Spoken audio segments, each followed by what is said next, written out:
Mga kapatid, muli, pag-usapan natin ang mga kwento sa likod ng numero ngayong 2025 elections.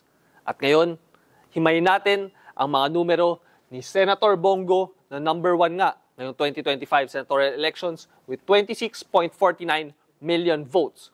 So ito ang kanyang heat map at pag-uusapan nga natin na kapag matingkad na kulay green, ibig sabihin pasok siya sa Magic 12. Pag yung light green, hindi nakapasok. So lahat ng probinsya matingkad ang kulay green, except dito sa Ilocos Norte, kung saan nag-number 4 si Senator Bongo na alam nating baluarte ni Pangulong Marcos. Ngayon, itong palong heat map naman, makikita natin kung matingkad ang pagka-green, ibig sabihin, more than half of the votes sa probinsyang yon napanalunan ni Senator Go. At makita nga natin dito, ano ba ang importansya ng probinsyang to? It is Cebu. Cebu, the most vote-rich province, nakakuha si Senator Bongo ng 1.8 million votes. Kung makita nyo mga kapatid, that is 63% of the total votes na natanggap ng Cebu. So napakalaking boto ang nakuha ni Senator Bongo in just one province. Halos 1.8 million na, no? Magto 2 million votes na. Ngayon, tingnan natin ang Mindanao. Kung makikita ninyo dito mga kapatid, karamihan ng probinsya hindi lang napanalunan ni Senator Bongo, pero nakakuha siya ng more than 50% of the votes in those provinces. Muli, silipin natin itong ating heat map dito. So, itong Mindanao, it's 16.4 million registered voters. Yung turnout, medyo mas mababa ng konti doon sa registered voters, pero kung makikita nyo mga kapatid, ang nakuhang boto ni Senator Bongo sa Mindanao, it's 8.8 million votes. Napakarami, halos 9 million votes na sa Mindanao pa lang. And if you would add the 1.8 million votes na nakuha niya sa Cebu, we're already talking about 10.6 million votes sa Mindanao pa lang at sa Cebu. Ngayon, pag-usapan natin ang Lingayen-Lucena Corridor, kung saan 40% ng mga boto ay nasa area na yan. And we would see that si Bam Aquino ang number 1, but Senator Bongo is number 2 at 8.3 million votes. So, to recap, solid Mindanao, 8.8 million. You get the most vote-rich province, Cebu, more than half of the votes there. At dito nga sa Lingayen-Lucena Corridor. Even sa solid North, na alam naman natin, baluarte ni Pangulong Marcos, number 3 dyan si Senator Bongo. Now, let us look at this comparative heat map para mas maintindihan natin. Ito ang performance si Senator Bongo noong 2019 kung saan nakakuha siya ng 20.4 million votes. At ngayong 2025 nga, nakakuha siya ng 26.4 million votes. At malinaw dito mga kapatid, no, na noong 2019, hindi na panalunan ni Senator Bongo itong Bicol Region o Region 5. Dahil makita nyo, light green ito. Pero dito, lahat ng probinsya sa Region 5 o Bicol Region na baluarte nga ni dating Vice Presidente Leni Robredo, napanalunan at pasok sa Magic 12 si Senator Bongo. Katulad na lang nitong Catanduanes, number 15 dyan, si Senator Go noong 2019, pero ngayong 2022, number 4 na siya.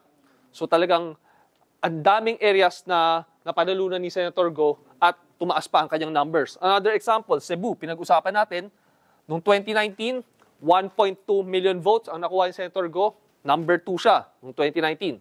Ngayon, ang kanyang boto sa Cebu, 1.8 million at nangunguna na siya ngayon sa Cebu at nakakuha nga siya ng halos additional of more than 500,000 votes sa Cebu. Now, let's talk about National Capital Region o NCR, kung saan noong 2019, nakakuha si Senator Go ng 2.4 million votes at naging number 4 nga sa NCR. Pero ngayong 2025, naging number 2 siya. From number 4 to number 2, at now, meron na siyang 2.8 million votes. So dumadami ang suporta kay Senator Go in key areas such as Metro Manila, Cebu, sa Visayas, sa Visayas nga, at sa Mindanao. And yun ang rason kung bakit siya nakakuha ng number 1 spot. Solid ang Mindanao, nakuha niya ang Cebu, Lingayen-Lucena Corridor, he is at number 2, at sa Norte, maganda rin ang kanyang naging performance. Ngayon, silipin din natin ang nangyaring botohan, no, sa Mindanao na pinag-usapan natin kanina. At makita nga natin, it's not just Senator Go who performed well, but also Senator Bato de la Rosa with 8 million votes. So napakaraming boto din ang nakuha ni Senator de la Rosa. At yun nga, number 3 si Rodante Marcoleta with 5.4 million votes. At kung titingnan natin, ang mga botong nakuha ni Rodante Marcoleta at ikukumpara natin sa kanyang nakuha noong 2019, napakalinaw, no, mga kapatid, na sa 2022, halos wala siyang probinsyang napanalunan o nakapasok sa Magic 12. Pero ngayon, 2025, sa Mindanao, talagang pasok siya sa Magic 12 in most of the provinces. Isa pang importanteng number dyan, yung sa Cebu, no? Pasok din si Rodante Marcoleta dyan ngayong 2025. Noong 2022, mga kapatid, nasa 30th place siya sa Cebu with 198,000 votes. Pero ngayon, number 4 dyan, si Rodante Marcoleta with 921,000 votes. At makita rin natin sa NCR, dito sa Metro Manila, number 11 dyan si Rodante Marcoleta with 1,676,000 votes. Pero noong 2022, number 35 siya with just 462,000 votes. So muli, makita natin mga kapatid, pagdating sa PDP laban, talagang very solid yung kanilang base na Solid South sa Mindanao, pero nag-perform din sila ng maganda yung kanilang performance sa Cebu, na most vote-rich province, at nakakuha din sila ng mga boto in key areas in the Lingayen-Lucena corridor. At dyan nga natin nakita na yan ang naging formula ni Senator Bongo kung bakit siya naging number 1 senator ngayong 2025 elections. Muli mga kapatid, ako si Edson Guido, Chief Elections Analyst ng TV5.